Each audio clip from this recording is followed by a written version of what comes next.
there's this strategy in politics in which people like to suggest you should take a vulnerability of yours and somehow put it on your opponent. And if you can do that, you have a better chance of winning. Well, President Biden's reelection campaign seems to be following that model now. They now appear to be ratcheting up the verbal attacks on Donald Trump. And in one of their latest broadsides, the Biden-Harris team labeled Donald Trump as feeble, confused, and tired.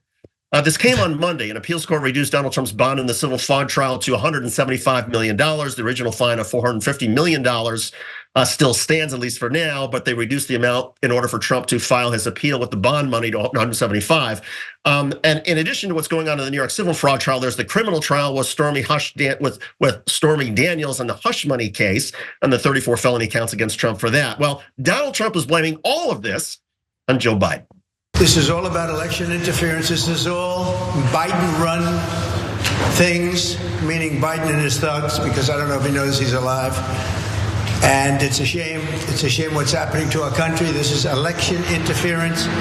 Election interference, says Donald Trump. Well, while he was in court on the same day, Donald Trump posted on Truth Social a message that he had received. It says, received this morning, beautiful, thank you. It's ironic that Christ walked through his greatest persecution the very week they are trying to steal your property from you. But have you seen this? Psalm 109, verses 3-8. They have also surrounded me with words of hatred and fought against me without a cause. In return for my love, they are my accusers, but I give myself to prayer. Yes, Donald Trump, by posting this, is comparing himself to Jesus, Jesus Christ. Jesus Christ indeed.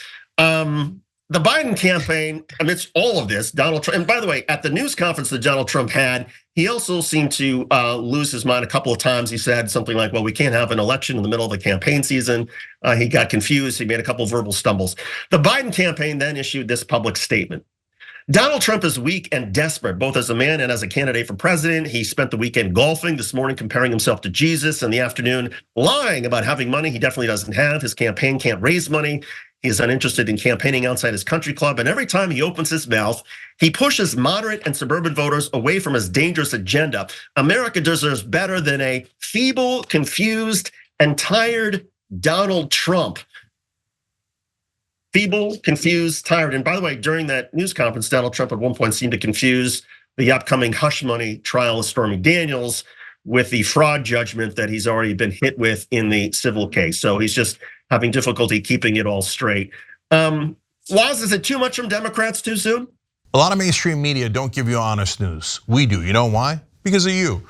Paid membership on YouTube makes all the difference. Hit the join button below and you become the hero that sustains us. I don't think so. I think one, Donald Trump isn't actually some incredible, like, spry young man. He just seems so in comparison to Joe Biden. So I think it actually is a pretty effective tactic to be like, all right, yes, I am old as hell, but so is he, right? Like, it makes sense to actually point out the actual truth of how old Donald Trump is. But what I will say about Trump's Jesus comparison, maybe Stormy Daniels is actually Mary Magdalene in the Donald Trump Jesus story arc, guys. This is not as crazy as it sounds, Schuster. You should really look into this. He's had a few disciples, apostles, if you will, Rudy Giuliani, and the like, Manafort. He saved a lot of their skins too. So it's not as crazy. He's got a flock in the MAGA crew. The Jesus comparisons, I'm starting to see the signs here, David. I'm not sure I'm going to believe it though, and here's why. There's well, for all sorts of reasons. But first of all, there's the standard argument in politics: when you get good news, you never want to bury your own good news. You never want to step on positive news. Donald Trump got some positive news on Monday when he had this appellate bond reduced from $450 million to $175. And rather than sort of focusing on that, he goes on this, again, unhinged tirade about election interference and makes mistakes and verbal miscues, and compares himself to Jesus Christ. And so the argument is, well, people are not focused then on, oh, Donald Trump got a break from the court in terms of his appeal. They're saying Donald Trump is crazy. He's Looney Tunes. He's reposting a claim that he's somehow like Jesus Christ. That is crazy. It's crazy, but would it even rank in the top 100 craziest things Donald Trump has produced from his social media alone? Not even from like his life as a person, as an entity, or as a one-time president, which still sounds absurd to say. Just from his social media alone, I don't know this would rank in the top 100, honestly. Yeah. And by the way, pollster Frank Luntz, Republican pollster, who, I'm friendly with Frank and respect some of what he's done through the years and disagree with other stuff. He was out there in the wake of the Biden campaign statement calling Donald Trump old and feeble and confused and everything else, saying that, oh, this is from the party that wants to, when they go low, we go high.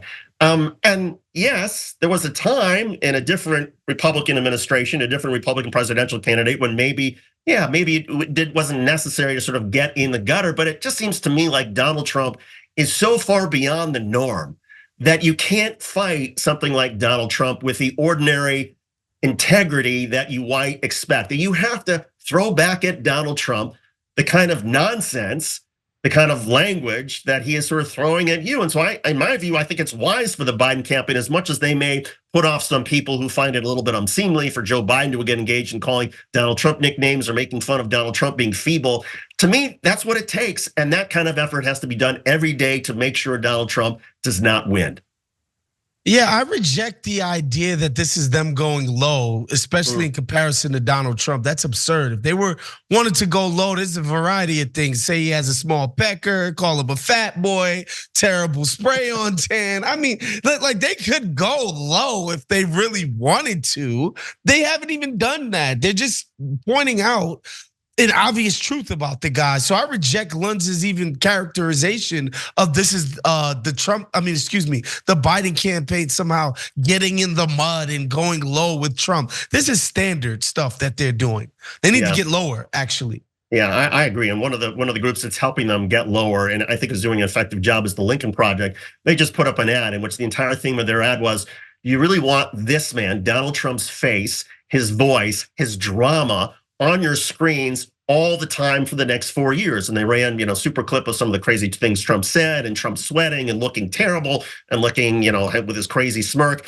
And as much as it may seem a little bit icky for people to think, oh, I shouldn't really base my vote on something aesthetically shallow as somebody looks, the fact is people do that.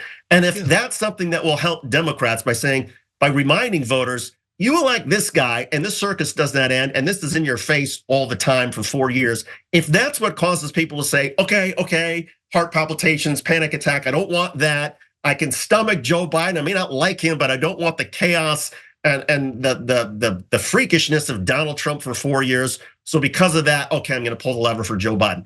That's a strategy, and I think that's a strategy that may pick up a couple of votes here, a couple of votes there, and in an election where you're talking about 50 or 60,000 votes across 6 states making the difference, that's huge. Yeah, I mean, that's the name of the game, David. I guess we would like it for every single American to be sitting down and reading policy papers all day. But the fact of the matter is, people want to vote for somebody that they're attracted to. And, Donald Trump he's not that attractive. He's just not. Thanks for watching The Young Turks. Really appreciate it. Another way to show support is through YouTube memberships. You'll get to interact with us more. There's live chat emojis, badges. You've got emojis of me, Anna, John, JR. So those are super fun. But you also get playback of our exclusive member-only shows and specials right after they air. So all of that, all you gotta do is click that join button right underneath the video. Thank you.